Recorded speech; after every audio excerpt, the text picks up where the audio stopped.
What is up, guys? It is me, the big man Bassing. Today I want to talk to you guys about bubblers. We go through them so quick. We're going to talk about a few other things today as well. I'm going to grab some lures off the wall. We're going to have ourselves a little bit of a Tackle Thursday post.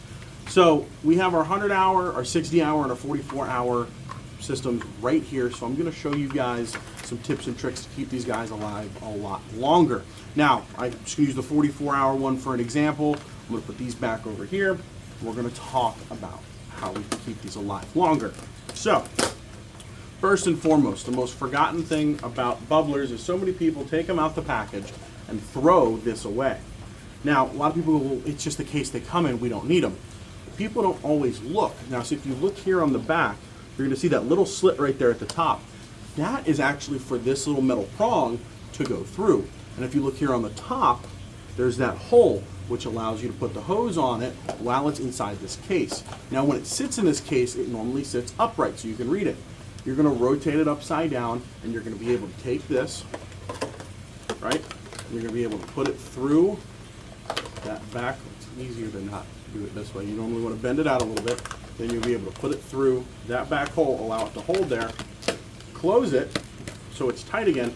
And because the way this is sealed up here, it actually wicks the water down and off of the aerator. Now, you have to open it up to replace batteries and click it on and off. Yeah, it's not the greatest thing on earth, but it'll keep it alive longer. Now, on top of that, when you open up any of your aerators, especially, for example, like your baby bubbles, you have your prongs inside. Now, this goes for these as well, and those now. You can go ahead and open it up, and inside you have your connectors. For your D battery or your AA batteries. One way to keep these alive longer is you'll take a little bit of dielectric grease. Now, some people think dielectric grease is a conductor. It's not.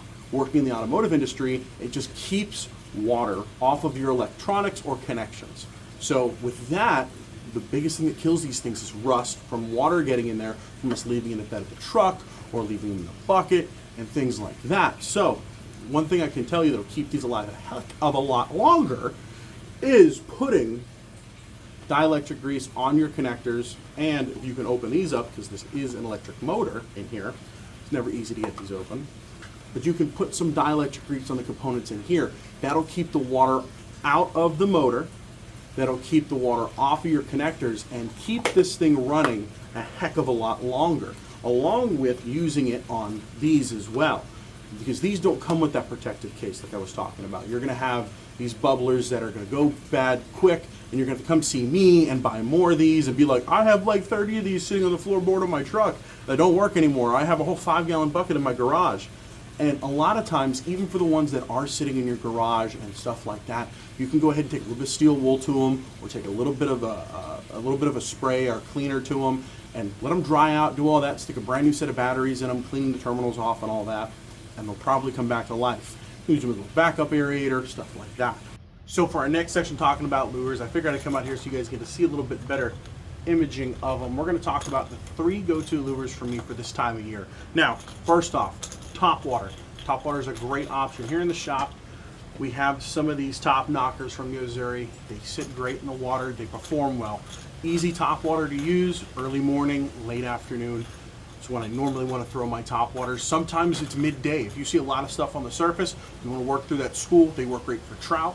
They work great for redfish, snook, even tarpon hit these. And with the stronger hooks on them, they will hold up to those bigger fish like jacks, maybe some inshore cobia that come by. So they're a great option to always have tied on. I always have a top water ready to be able to use on the boat or on land or anything like that. So typically, that's one of the best lures that I have in the box at all times. Then going on to a second option, there's a lot of stuff eating shrimp during the wintertime inshore. So using like a voodoo shrimp or any good shrimp representation on that, it's a great option for that. Any of your lighter colors, natural is great for wintertime. So that's what I normally rock with, is the natural colored shrimps. So they work great. A lot of people always pop their shrimp along like it's doing jumping jacks. For me, one thing that I've always learned, especially being in a bait store and looking at shrimp swim naturally, they swim pretty flat and calm unless there's a predator, then they'll kick. So when you're throwing your shrimp around, don't pop like crazy. You can move it slow, or if you're getting some reaction bites, that's where you're going to pop it like crazy as it moves along. But typically for shrimp, it's a nice slow drag with the occasional jerk. Let it sit and flutter down. Normally works great for a shrimp presentation this time of year. Then going on to a swim bait. Now, just using these for example, there's two colors that I throw this time of year primarily. It is white and pink.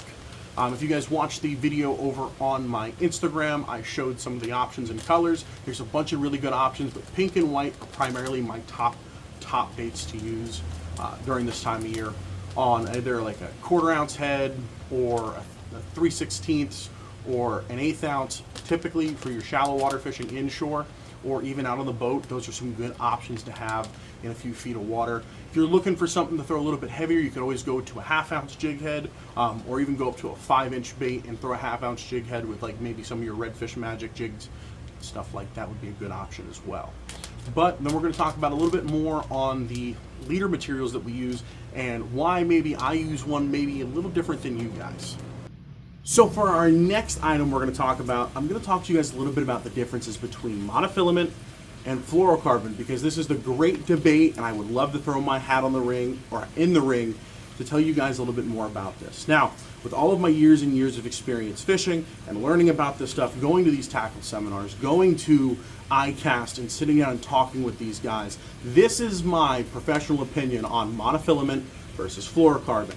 Now, we're going to talk about fluorocarbon first. So with fluorocarbon, yes, the fish don't see it as clearly. It is a clearer type of line. It is better for stealth and better for all that open water fishing where you have spookier fish. Now, for me, if I have a clear visibility and I'm worrying about fish seeing my line and everything like that, yes, I'm going to run fluorocarbon, but I don't run it anywhere near structure in saltwater. Why, you might ask? Well, it does not have the durability of monofilament. Now, there's going to be everyone in the comments going, well, you know, I've never had fluorocarbon this or that. Listen, if you look at the abrasion tests, and you can go on any of these websites and go and look where they're not pushing the brand that they own, where they're doing an abrasion test, you're going to see fluorocarbon not last as long as monofilament rubbing against a rough surface, which 9 times out of 10 is why we need our leader, because we're fishing for fish with rough mouths that wear through braided line or light leader. And yes, fluorocarbon does that job very well, but around structure, where it's rubbing against barnacles, concrete, anything like that, where we have to pull these fish out, I'm going to trust monofilament around structure much more than I trust fluorocarbon. Now, from my experience with monofilament, yes, it does float, it does all this other stuff that everyone shames it for, but what it does is hold up a hell of a lot better around structure and with stretch than fluorocarbon. With fluorocarbon, it'll stretch 4 or 5 times before it becomes about half of what it really is. So let's say I hook 4 fish on this 30 pound and they're bigger fish and they're stretching and they're stretching on it and they're stretching on it. It doesn't go back, it stays stretched. Now, the monofilament does the same thing, but it takes more time to do that. So that's why you'll see a lot of times that if you see me tying up in videos, 9 times out of 10 I'm just tying on monofilament. Not because it's cheap or it's inexpensive, but because where I fish is normally around a lot of structure. And in Southwest Florida and South Florida, we have a lot of big species showing up in these freshwater canals. We have peacock showing up, we have pacu showing up, we have red-tailed catfish here, we have other species that are showing up every day. We were showed some videos and some footage of arowanas out in North Cape as well. So there are some bigger Amazonian fish showing up in our general area as well. So being able to hold on and have something that's going to be able to take more of a beating on a, in freshwater or backwater areas where we're seeing snook in freshwater. We have a very well-known place called Lakes Park here in Fort Myers, and there are snook, there are tarpon in these freshwater lakes. And honestly, you never know if a 4-pound largemouth is going to smoke your line or a 40-pound snook, and they know that structure way better than you do, and those fish that get that big aren't dumb, so they're going to try to break you off because odds are they've seen a hook before. So when it comes down to taking the abuse and the use, I'll go with monofilament words. It's a hard thing. English is my first language, only language, and my hardest language. But I will take 9 times out of 10 monofilament over fluorocarbon any day of the week.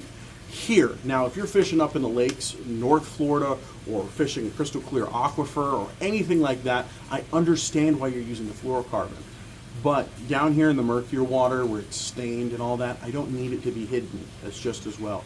The monofilament gets the job done. So there's my opinion on fluorocarbon, the monofilament. So thank you guys for tuning in. We appreciate you guys coming over to the channel and checking out some of these videos. If you want to see me review anything, let me know. We can do some tackle reviews and stuff like that. We can get some info back to you, or if you just want a strong opinion on something. We also do a podcast, which is going to be called The Casting Couch. It is going to be live here soon. We've got some videos we're getting ready to drop, and we talk about a lot of these up and coming, topics or stuff there, and you'll see me come back here and do a review on them. We've talked about redfish, snook fishing, peacock bass fishing, top waters, all these wonderful topics, maybe something you want to listen to, and just some guys goofing around having fun. So, if you guys want to check that out, I'm going to go ahead and possibly link it here in the future because we haven't dropped all the videos yet, but I just want to let you guys know it is coming out and it is going to be awesome. So, if you guys are looking for any more information, stay tuned on that. And like I said, look out for the Casting Couch. It is going to be live here on YouTube here soon, and we're going to be doing some really cool interactive videos and some cool stuff coming down the ropes like that. I don't want to give too much away. But you guys get out there and hook into your next memory. I will see you guys next time. And don't forget, come on down to Hooked Up Bait and Tackle and get hooked up on everything you need for the fishing world.